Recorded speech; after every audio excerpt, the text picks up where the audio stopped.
everybody, and welcome to the FFL Solidity team call. Today is September 1st, 2022, and we are going into week 2 of September of 5, so super exciting. We do have a very special guest on with us today. We have Micah Dirkers on with us today. Micah, how are you doing? I'm doing well. I'm actually really grateful that it's turning September. It's not so hot. And believe it or not, this is my first time being on a Zoom call with another agency. So it's actually pretty cool. Awesome. Well, I'm excited that it's, on our call, and no doubt you're going to add a bunch of value. And before you kind of jump into things, Micah, just to kind of brag on you a little bit. So Micah's up here in the New England area with myself. So we always see each other at events and things of that sort. So we've had the chance to connect quite a few times. And what I've noticed anyways from just, my observation, if you will, is Micah, you're always working, you're persistent, you show up, you get to the events, and you just kind of get it done. It seems like you don't make it like this big deal. And I respect that. You're helping over 30 families each and every month. You have a growing team. Your past VP, you guys are helping over 200 families a month, which is also really exciting. So I'm looking forward to your insight today on both sides, the personal production and the building side. So thank you for being on with us today. But without further ado, Micah, tell us a little bit about, who you are, why you got into the insurance industry, what you were doing before, and why did you pick Family First Life? Yeah, absolutely. So thank you for the warm introduction, Marisa. I definitely do appreciate it.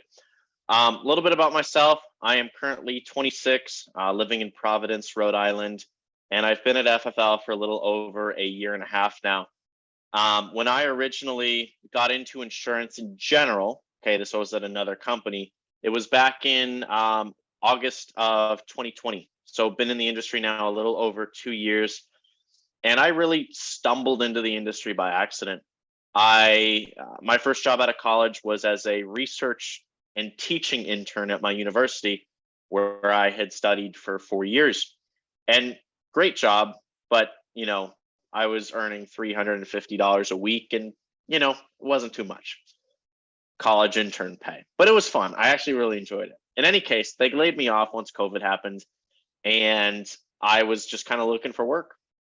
And I saw a job post for another insurance company that I applied to. And this was a really interesting story. We all met at 8 a.m. I was the only person who, I wasn't even in a full suit, but it was just a nice dress shirt and a blazer. And we finished up the interview. There were a couple other people there in their pajamas. And they basically said, hey, we'd like to hire you on the spot. So that was my introduction into insurance. The comp was low. We were focusing on bait and switch leads, and we basically had, 1 or 2 products that we were selling. So I did my best at that company and ended up issuing, I think it was 5 total families in 4 months. So legitly, I was always at the bottom of the leaderboard, always at the bottom of the leaderboard. I was working. There was one week where I made, it was 2,400 dials in the week. I was working hard, but the system just was not the right fit for me. Okay. So it became pretty clear to me that I couldn't sustain myself, at that level of income and that level of compensation. And I ended up looking elsewhere. And I'm somebody who doesn't, if I make moves in my career, I make them very carefully. And I actually looked at a lot of other companies, major names that I'm sure you all are familiar with. And why I ended up settling on Family First Life was I didn't really see any platform that offered as much good stuff with as few drawbacks. And let's be honest, every company has their strengths, every company has their weaknesses. I'm not trying to say that FFL is the best thing since sliced bread, but in terms of the insurance industry, it's pretty damn close, okay? And I think some of the things that I'd like to touch on about just what's different from where I was versus where I am, a few solid things that we all know, right? When we talk about our recruiting, that is, we actually do get paid pretty decently. A lot of agency owners at some other companies max out at a 70 or an 80%, some maybe 110, 120. We max out at 145, and that was a raise from a couple of years ago. We actually own our business, right? When you do your contracting, you actually get to put in, hey, here's my beneficiary. If something happens to me, my commissions, overrides, they get paid to this person. So that's pretty cool. We actually have a diversity of products that we can fit anybody's needs with. Literally just before this, I was talking with a guy who had a stroke at age 41, was in a wheelchair. His only option was pretty much Great Western guaranteed. So that's what we did. And lots of other things like that. So we have the opportunity to build a real sustainable and duplicatable business because we are able to get in front of people who need our help with products to help them and getting agents paid well so that agents can actually stick around and not have to fall off due to poor compensation. So that's a little bit about what I got into and where it's taken me. And I'll dive into a little bit more going forward. But that's a very brief overview, Marisa, of where I've been the past 2 years and where I am now. Awesome. And thanks for sharing that because, I think, you and I have talked about this briefly before. I think sometimes if an agent hasn't worked at another company or with another organization, they don't know how good they have it here at Family First Life. However, what good came out of your experience at your practice company was the exposure to the industry, right? Like you said, you came out of college and, you were doing your thing or your first job and completely unrelated, right? Just like most. To the insurance industry, brand new industry to you. And you had two choices, Micah. You could be like, the whole industry is just awful, or maybe I'm in the wrong vehicle, right? And what it sounds like you realize is, hey, I'm simply in the wrong vehicle because now you're over here and you're helping, 30 families a month, right? So that's huge. And you also brought up the ownership pieces of that, right? There's so much you unpack there that, I could go on and on, but it's true, like we own our book of business and we have the ability to build a true business here at Family First Life. Not everybody has that at every company. I know in my practice company, we didn't have that.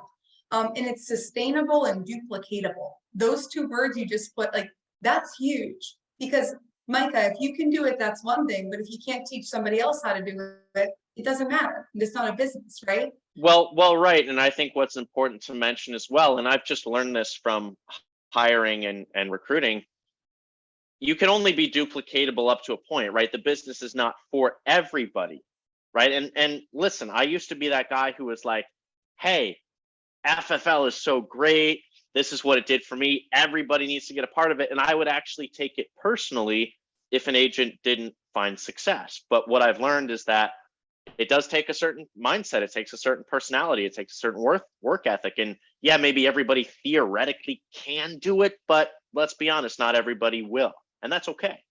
We have to focus on the people who will. And so that's what I've learned and why I've decided to build my team around the people who share that same vision and who want to get better and who see not only the short-term, rewards of, a policy a day keeps the bills away at least, right? But the long-term goals and perspectives as well. I love that. And that's huge. And we're definitely going to kind of circle back around that throughout the call, because like you said, it's not just about, can I duplicate it and sustain it? It's can everyone do it? Yes. Will everybody want to do it? No. Just like most things. Can we all go out and do ABC? Yeah, we probably could, but do we want to? It's up to us. It's a mindset game, right? So we're going to talk a little bit about that too.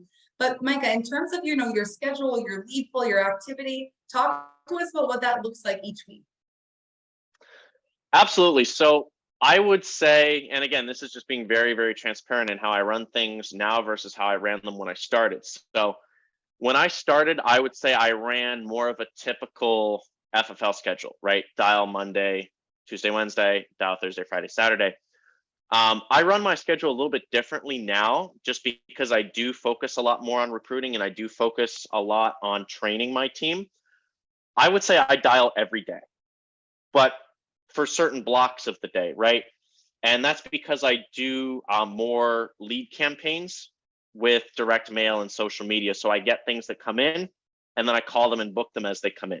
So I'm able to set more appointments kind of on the daily with fresh stuff that comes in. And I'm able to close that, every couple of days. I really do like to stack up my weekends because I find myself during the week doing a lot of recruiting, doing a lot of training, calling the carriers, and I do run more of my business on the weekends. Typically, I will treat Thursday a little bit more of a serious dial day than Monday to book up for my weekends, at least getting in a solid 3 to 4 hours off of fresh stuff. And, I'll obviously do some follow-ups on Friday. But I'm not going to say that, hey, I dial full days Monday and Thursday anymore. I simply don't. Okay. I've morphed into a little bit of a different schedule. I think that's still a great way to run your business, but there are other ways to do it. Some people I know dial Monday for Tuesday, dial Wednesday for Thursday, and then dial Friday for Saturday. There are different ways to run this. And maybe not all of us are doing this full time. Maybe some of us are doing this part time. So I think that as a true 1099 business owner, you have to figure out, okay, what's going to work best for you. That is what has worked for me. As Marisa was mentioning, yeah, on average, these last 6 months, I have done about 30 families a month. And that's been very, very interesting because I look at what I did a year ago with dialing a lot more with, and honestly spending a lot more time doing so. Whereas now I've transitioned over to maybe dialing a little bit less, focusing more on referrals, and kind of getting more business with a little bit less time.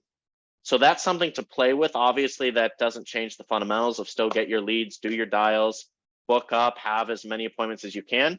But that personally is what I've been doing with my leads and my schedule. Every day, I'm at least up by 7. I'm not going to say I'm up by 5:30 or 6 because most of the time I'm not, but I always try to get up at 7 every single day, and always be on Zoom, ready to go by 8, at the latest 9, some days, depending on what I have dealing with in the morning. But I open up my team Zoom every day, at least at 9 for my team, and we all hop on.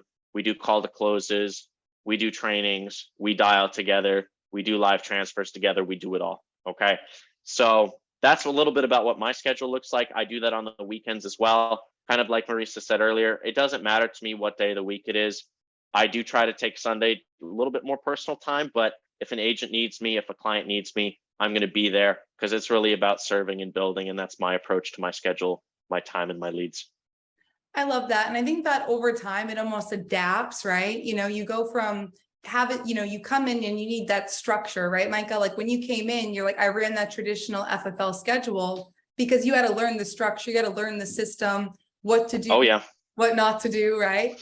And now you're able to kind of tweak that because you're more familiar, your leads are, kind of just coming in versus you having those 2 set dial days. So you're really able to be a little bit more intentional with your time in those places versus when you're getting started, you want to be intentional with your time and, hey, this is what the system says to do.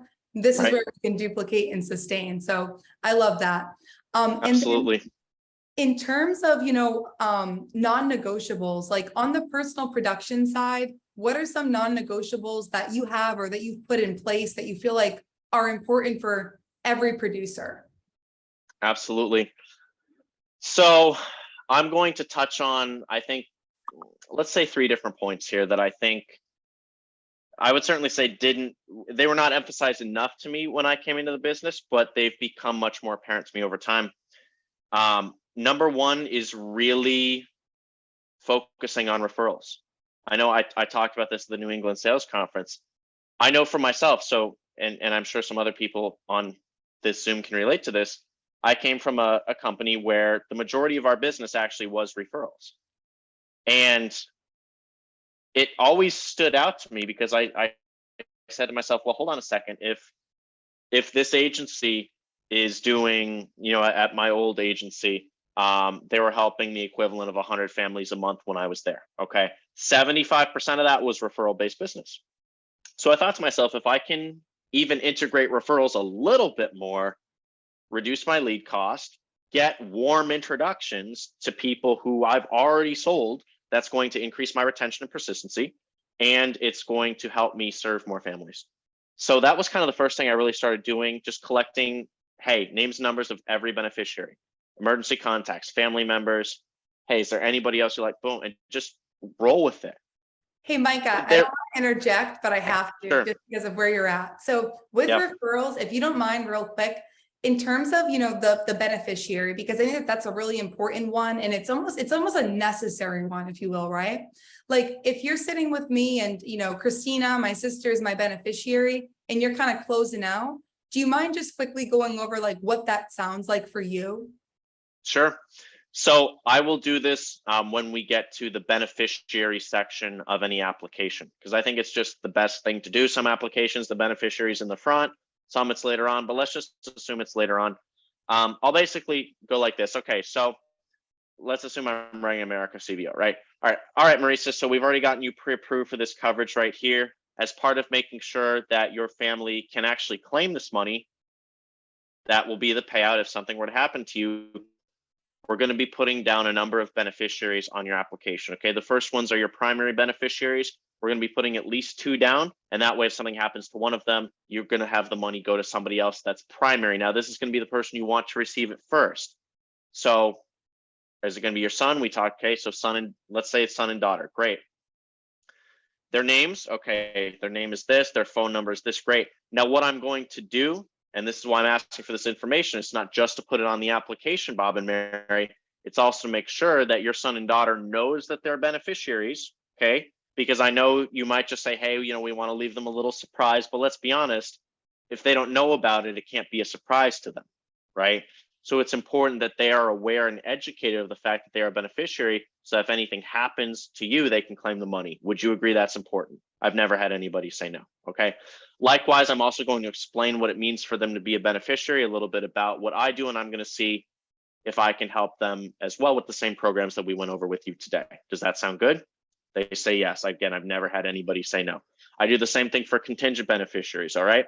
So in the event that something happens to your son or daughter, who would you want on there as secondary? This can be a close friend or family member, niece or nephew.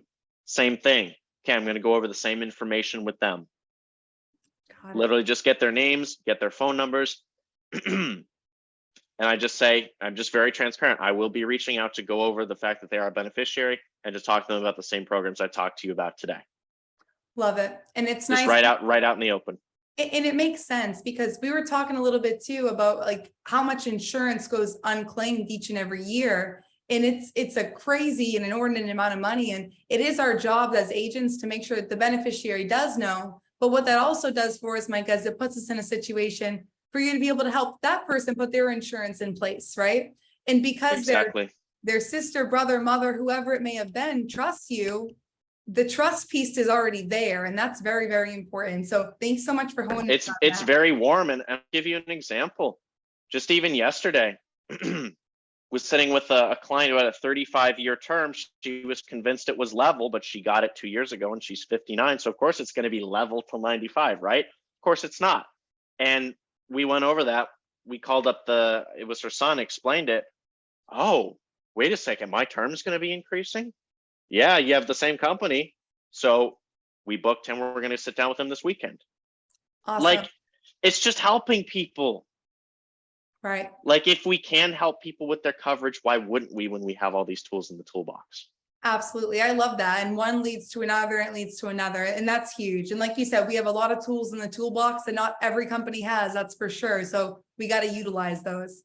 Exactly. So that was point number one, just about, you know, what's kind of made the difference for me.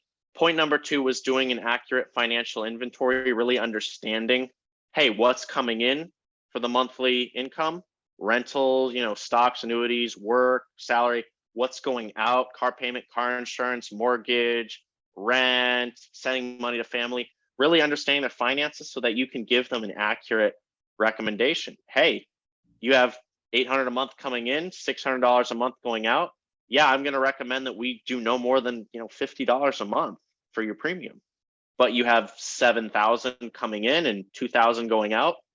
Yeah, let's talk about, you know, $500 a month into, you know, an IUL or a CBO. That's doable.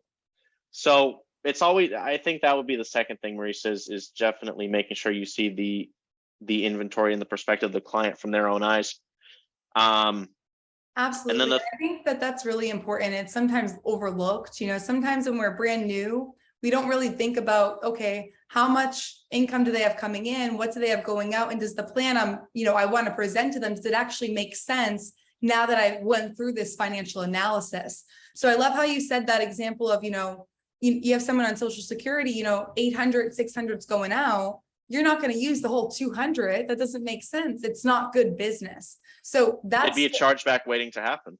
Exactly. And that's really important too, to remember when you're in a home, it's not about a big premium. It's about a premium that they can sustain, because you can have the best insurance in the world. If it's not there when they need it, it doesn't matter. Right. So exactly. I love that, Micah. And then in terms of, advice. So like when you're hiring a brand new agent, you know, we've all had agents that are maybe hesitant to get on the phone. Maybe they're a little bit nervous, but they already bought their leads, they're contracted, they passed the exam, they're ready to go. What would you say, what piece of advice would you give to them in terms of that hesitancy? Ask yourself what the alternative is. And I mean, really ask yourself, like, just don't treat that as like a passing thought, like, oh, what am I gonna have for breakfast? But it's like, this is serious. Like, this is your job. It's not, you know, on paper a W-2, but maybe you should treat yourself like that. Like, really ask yourself, okay, am I really 100% on board with what I'm doing in this job, right? Working with people's insurance. And if you're not, figure out why you're not and either resolve it or go find another job. Absolutely. And I'm just being honest with people, No. right? I mean, some people are like, hey, well, you sounded kind of harsh. It's like, well, I don't mean to be harsh. I just want to be real with people, right? If you're going to be in the insurance business at FFL, you're going to have to work some amount of leads. I mean, you don't really, no one's holding a gun to your head saying you have to, but most people do, okay? I do my referrals, I love it, but I'm doing my leads as well because I need to get in the door, right? So if you're hesitant about it, you really need to ask yourself, I signed up for this, I need to make it work, otherwise I shouldn't be here. And if people are hesitant about it, ask yourself, well, why did I come here in the first place? Most people come here because they don't like having to go to a boss and ask for permission to spend time with their kids. I don't have any kids, but I wouldn't want to do it if I had kids, okay? I don't want to take orders from other people. I'm very independent. I like doing what I like doing on my own time. That's why I'm here. I don't like, hey, you have to clock in at 8 or you get fired. Like, I'm sorry, I'm not doing that. Like, I'm not doing that. So I think you really have to ask yourself, like, what do you want to be? Do you want a W-2 job where you're paid $50,000 a year, no matter how hard you work and how much value you bring to your team? That's it? Or do you want to maybe bet on yourself and realize that you do have a lot of value? This is not it's not like we're sending rockets to the moon. That's a complicated job. I've been to NASA headquarters as part of my college, okay? I've seen people like sitting behind these computers crunching these equations. Like, that's tough. This is not like that. We're not sending rockets to the moon. We're calling people who, you know, most of the time intentionally filled out the form requesting our help. Absolutely. And, you know, I think that that perspective is just right on point, because it's, why are you here? Like you said, you know, what got you here? And if you're not going to be here, where are you going to be? And if it's that you don't believe in life insurance, and you're definitely in the wrong place, right? So, but also just digging deeper of, what am I going to be doing if I'm not here? And even a little bit deeper, Micah, of like, right, what is it going to look like in 6 months from now if I continue to have the same action each and every day? Right? It's probably not going to look that good, right? So I love that. And there's for me, I believe there's a difference between being honest and being harsh, right? Like, being harsh is like, you know, you're intentionally going out of my way to be mean to me. You're just being honest, saying, hey, dude, if you're not going to pick the phone up, you know, you're going to have a real hard time making money here. And I can't pick it up for you. So let's figure it out. Are we going to pick it up tomorrow, or are we going to clock out tomorrow and not be clocking back in, so to say, right? And right. Or if you really have a great alternative, let's talk about it. And look, if you want to go set up a stand at the farmer's market in the mall and that's how you're going to run your business, I'm not going to judge you, but we have to think about duplicatability in systems as well, you know? Absolutely, absolutely, 100%. So I love that. And then in terms of building a business here at Family First Life, like, what made you want to build a business here and plant your flag and say, you know, I'm 26 years old, I want to build a business, and this is where I want to build it? Yeah. So starting off, like I said, when I was at my other company and I was searching for where I was going to go, I did look pretty closely at a lot of other IMOs and companies.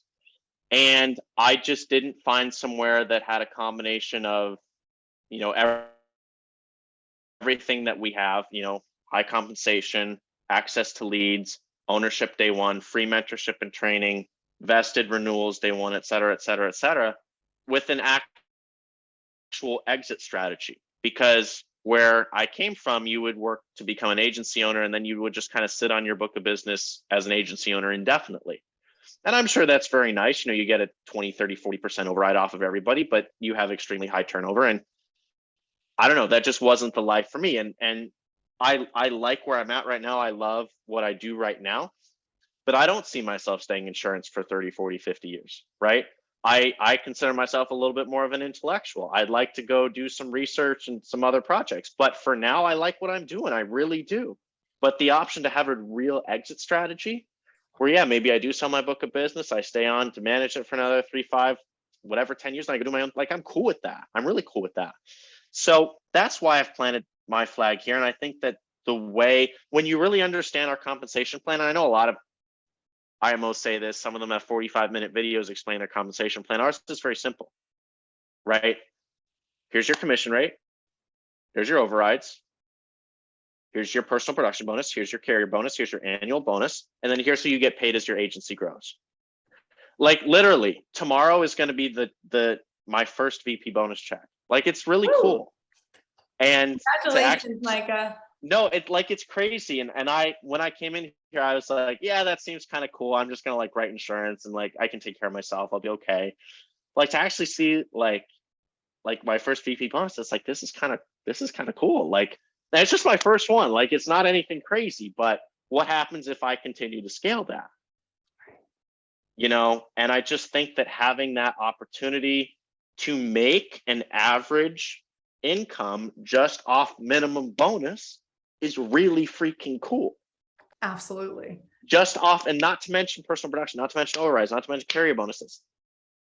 I just think it's really, really cool. And look, I'm not saying FFL's comp plan is perfect, but I haven't found a model to me that rewards the people who are doing the work the most, the best.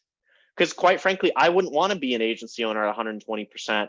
Everybody else is capped out at 80 and I make a massive override and the people at the bottom make nothing functionally. That just doesn't sit right in my conscience. So yeah, I think that in terms of what we offer with our leadership, our training, our carriers, our platform, our financial compensation, it all just makes sense. I hired someone else last week, okay? And this was so crazy. 30% comp starting. She had to pay $200 to join. She had no training. She had one carrier. And they told her that her IMO was the only one that figured out how to sell annuities without a securities license, and that she had to have another license to sell IULs and term, and she could only sell final expense. And I was like, what? Like, that was so surprising to me. And it's complete nonsense. And to be able to upgrade her comp by a factor of 3 and like actually say, hey, we actually don't charge for training. You're more than welcome to like come on and just train. It's like they're, because you don't know what you don't know when you're signing up for another company, not in the industry. We are spoiled here. That is a fact. So from my perspective, from my eyes, if you're not sharing it with people, you're kind of either ignorant or selfish. Amen. So don't be ignorant about this opportunity, because there are so many people doing it at such a high level. And even if you're not doing it at a high level, that's okay. You don't have to. It'll still take care of your bills, even if, 10 to 15 families a month for the average person.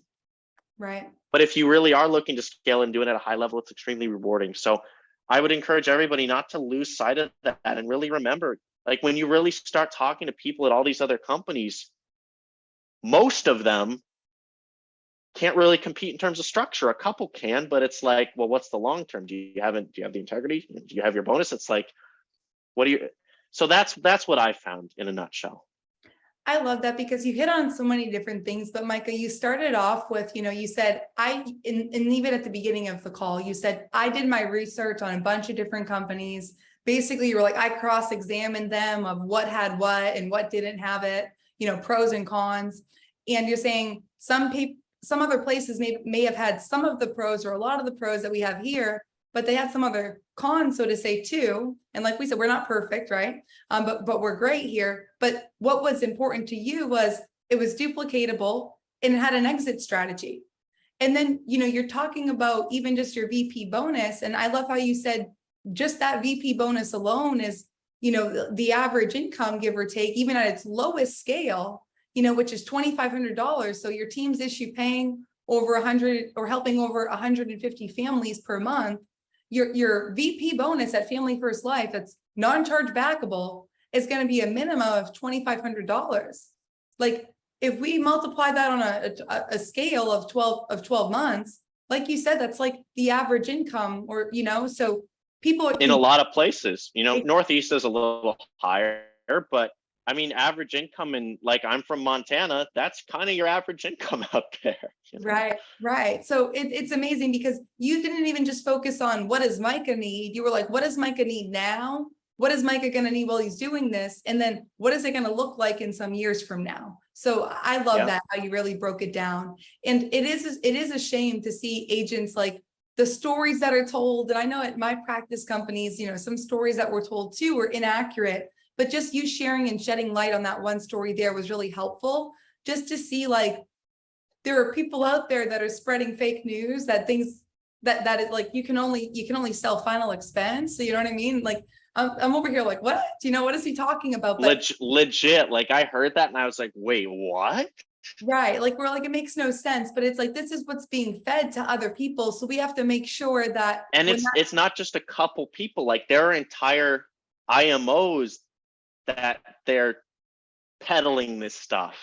Right, exactly. It's becoming a culture, so to say, to essentially talk about companies in ABC way, or to try to avoid them being able to go to that company in ABC way, right? So that's unfortunate, but I love the reasons you gave as to why you wanted to build a business, particularly here at Family First Life, and why you're doing that. How do you share the opportunity with your warm market, or how do you start up that conversation with an agent from another company? Well, warm market and agent from another company are two very different things, at least for me. Yeah. From the warm market that I've been involved in, it's usually very simple. Hey, are you interested in potentially having a side hustle? And just explaining what it looks like. And if it catches with them, great. And if not, fine. I personally don't feel that qualified to speak on that because that's not really what I focus on too much, but I actually do like having the conversation with agents at other companies. There are kind of two ways that I go about that. One is what I would say the nice, respectful, get to know you approach, right?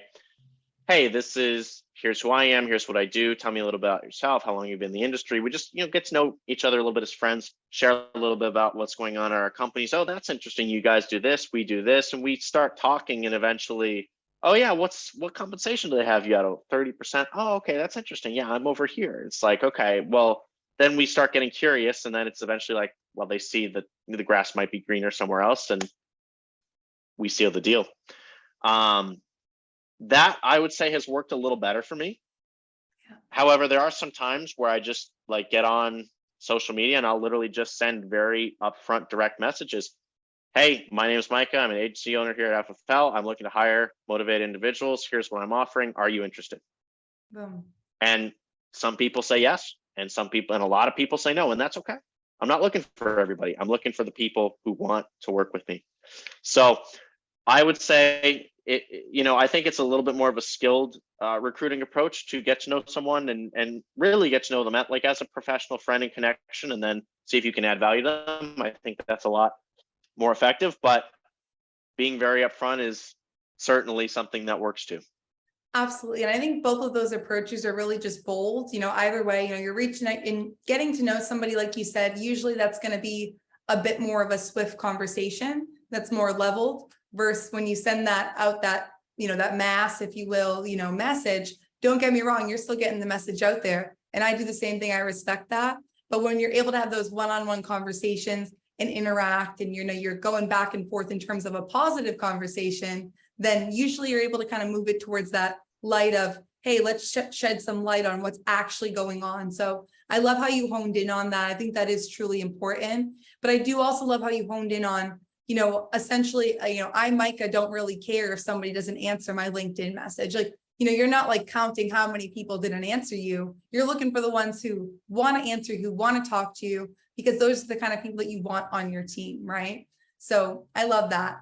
And then we're kind of wrapping up, but last couple of questions. So for a new agent, how do you help them get started fast, or what expectations do you set to make sure that they're able to that you're setting them up for success? Absolutely. So it's going to be a focus on a couple different things.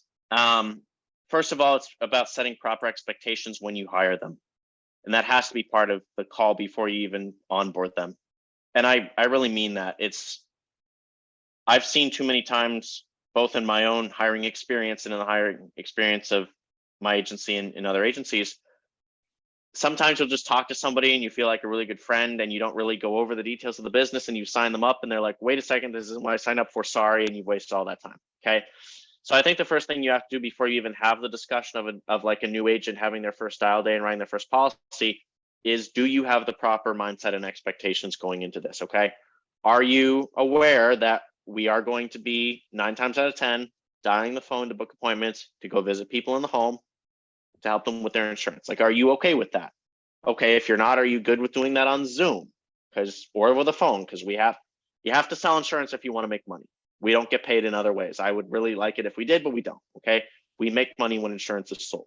Okay, so it's that mindset, very clear. Are you comfortable investing into yourself, and do you have money to do so? Okay, great. Here are the lead types. We'll walk you through a lead strategy. Here's what I'm going to recommend based on your area. Okay, you don't have leads, no problem. Are you okay with me putting you at an 80 or a 90? I can fund your first lead order and gradually get you up to the point where you can be self-sufficient. Are you okay with that? If I'm going to make that investment in you, are you going to make that investment in yourself and your time? Like, I have no problem doing that for agents, but it's going to be for agents who are serious, not just for anybody. Okay, because then it's going to be a waste of my time and money and theirs, and I don't want to do that. Okay, so it's about really making sure you have serious, interested prospects who can see both the short term of, hey, yeah, you can write a policy. Your client can be paying $100 a month.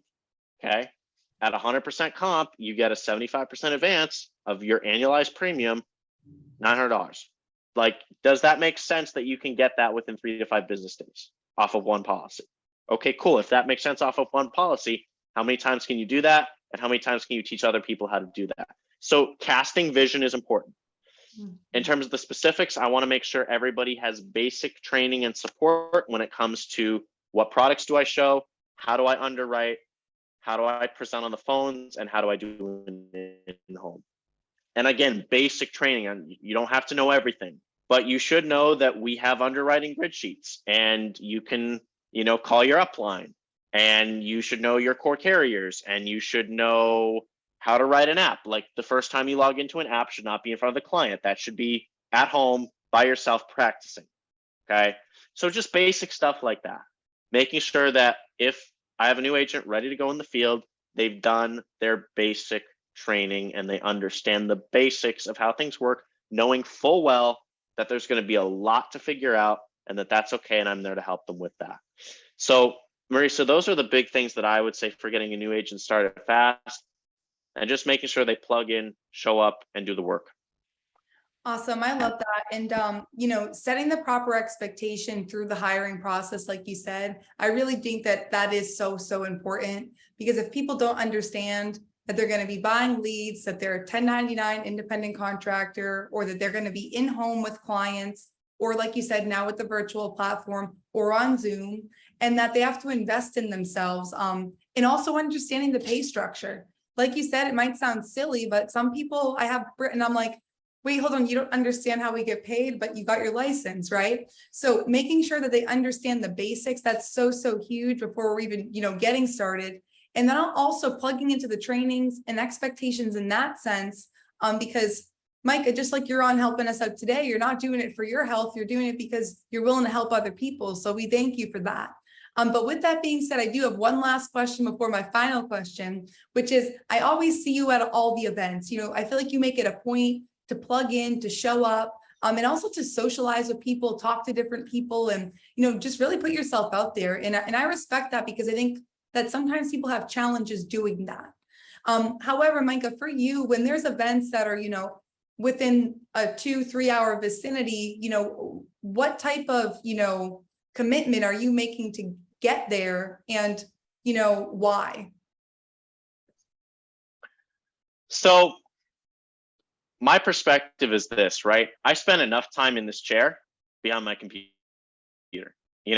I'm mostly, for pretty much at least every day, I'm in this chair for a couple hours. Okay. This business, especially if you're just personally producing, can get a little lonely. It's one thing to go visit with clients, and that's great and all, but they're clients. They're not sitting with you on Zoom, and they're not in there with the office with you, right? So there's a social aspect of it as well for me. That's like, hey, I want to be around other agents that are having success, right? This is a good example. So, Marisa, Rami, you guys were in Providence a couple weeks ago.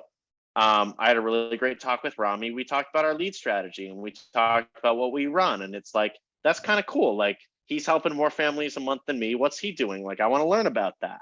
Likewise, I was telling him, hey, like, here's this carrier you might think of for this situation. Have you ever thought about that? Oh, that's like, we are here to exchange knowledge and help each other. So if you care about your business on a personal level, your own personal production, or your team, why wouldn't you get in front of other people who might be able to give you a little bit of an insight to run things differently? That just seems basic to me. So yeah, I would encourage people to go to events. That doesn't mean you have to go to all of them, but New England sales conferences, if you have our CEO there, if you have multiple senior partners there, if you have the top producer in the company there, wouldn't it make sense to kind of listen to them? Maybe they could help you out. Maybe you might get their number and just talk to them. So I think that's one big thing. And the other thing is just to be part of community. It's, 1099 is 1099. You're not necessarily there in your office. I mean, I know some of us have offices and we go in there and we see our regular people, but if that's not you, then why not get in front of people who are doing the same thing as you? So that's my perspective. Like, why wouldn't you go? It's only going to benefit you. Right. Absolutely. And, like you said, I think it's just important to realize when you're at those events that it is okay to go up to people, talk to them, ask them, like you said, what's your lead strategy? Or, I'm having this challenge. How did you overcame it? Because 10 to 1 says that they've already done it if you're going up to them for advice, right? And like you said, it's also that social aspect of being able to be around other people, because it can be a lonely business at times, whether we're on the phone with people, it still can be lonely for sure. So getting yourself out there and just talking to people that are in the same industry as you, and they understand where your thought process and kind of brainwaves are. And then with that being said, are you going to be going to the 2023 annual convention this year, Micah? Absolutely.